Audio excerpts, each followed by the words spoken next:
In 1998, in a small town in upstate New York, a girl named Sarah Mitchel began showing signs of something the doctors couldn't explain. At first, they called it stress. Then, psychosis. Then something worse. What happened next is a story that would never make the news, but one that changed, and destroyed, the lives of everyone involved. Most people don't believe in demons. Most priests don't either, until they meet one. This is the story of an exorcism. And not just any exorcism, one the Vatican refused to document. One where not everyone walked away the same. Sarah Mitchel was 17 when the whispers started. It began small. Her brother Jacob, who told most of this story years later, remembered the first time she said something strange. She told their mother at breakfast that, "The man with no face is watching me sleep." They brushed it off. Nightmares. Maybe she'd watched something she shouldn't have. Sarah had always been a quiet girl. Reserved. Loved reading, especially fantasy novels. She was shy, but kind. No history of mental health issues. But after their grandmother died, something changed. Sarah started staying in her room more. She stopped going to school. Then came the scratches, tiny, red, almost deliberate. Down her arms, her back. Her parents thought she was hurting herself. They took her to a therapist. Then a psychiatrist. Medication did nothing. In fact, things got worse. Sarah began talking to herself. But not like a person having a breakdown. It was more like she was listening, as if someone was talking back. Jacob described walking past her room and hearing her giggle, then respond in a voice that wasn't hers. A man's voice. Deep, gravelly, slow. The worst part? Sometimes, the voice answered. One night, Jacob said, he was walking past her door when he heard her say, "No. I won't do it. I won't hurt him." There was silence. Then she screamed, the loudest scream he'd ever heard from her, and something hit the wall hard enough to crack it. That night, their dog refused to go into Sarah's room. He stood at the door and whimpered, tail tucked between his legs. He wouldn't even eat unless the room was shut. By the third week, Sarah had stopped sleeping entirely. Her eyes were sunken, her skin pale. She stopped answering to her name. When her mother tried to hug her, Sarah bit her shoulder. That was the first hospital visit. The ER doctors said it was psychosis. That it looked like schizophrenia. But they couldn't explain how Sarah had started speaking in Latin, fluently. She'd never studied Latin. When asked where she learned it, she said, "He taught me." When asked who, she whispered, "The one who waits beneath." They sedated her. She laughed the entire time. Things escalated when Sarah started drawing. Symbols. Circles. Runes.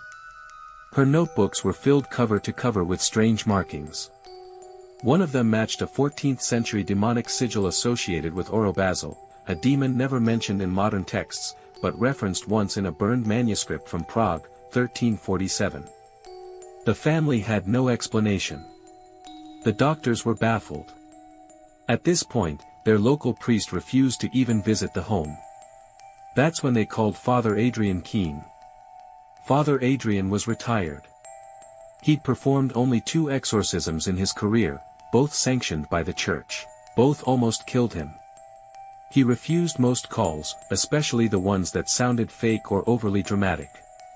But something about Sarah's case disturbed him. The letter from the Mitchells wasn't hysterical, it was detailed. Rational.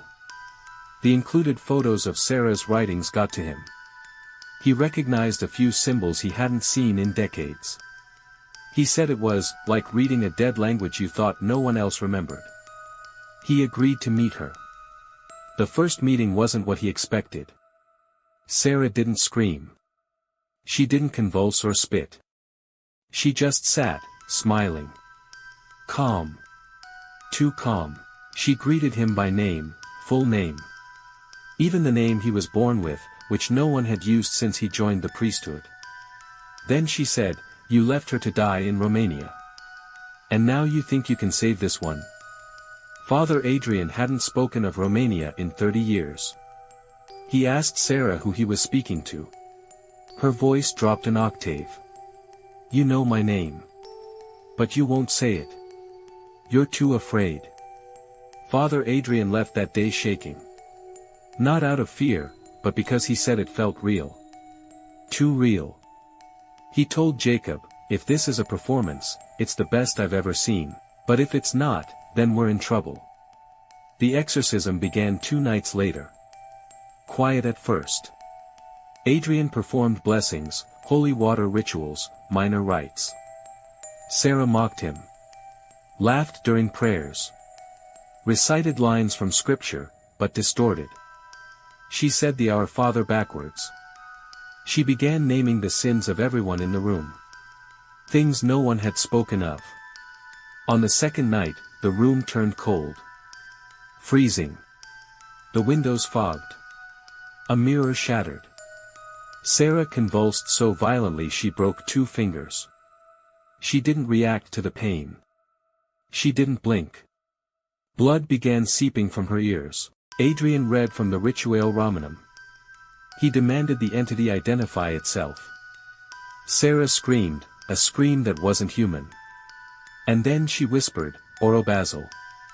Adrian stopped. That name hadn't been spoken in a recorded exorcism in centuries. He later said, "That name, it's not a demon in the traditional sense. It's older. It doesn't want possession. It wants consumption." By the 4th night, Sarah's voice was unrecognizable. Multiple tones. A guttural growl layered with whispers.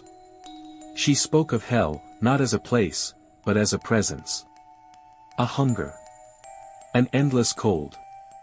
She said Adrian belonged to it. Then the air shifted. Adrian said he felt something step into the room. Not physically, but psychically. He felt watched. Sarah's bed levitated. Her eyes rolled back. Her mouth hung open.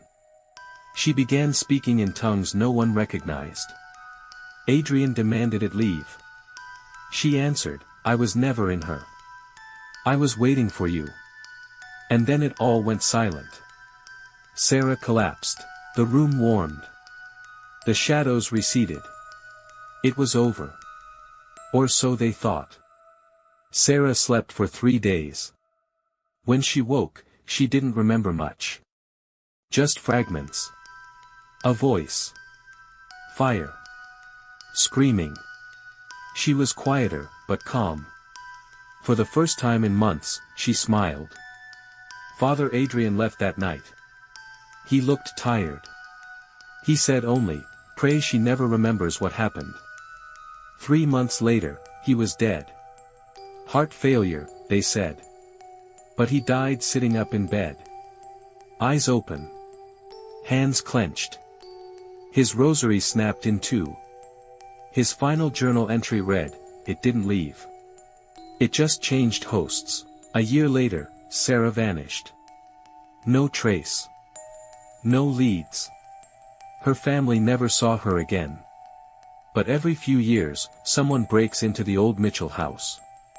It's abandoned now. Falling apart. The attic is still locked. On the walls, written in deep scratches, is a single phrase, over and over. "He's still inside." Narrator, closing, some people say exorcisms are superstition. That there's always a rational explanation. But what if they're wrong? What if there's something older than God or Satan? Something that waits in silence. And speaks only through the broken. Next time you hear a whisper in the dark, don't answer. It may already know your name.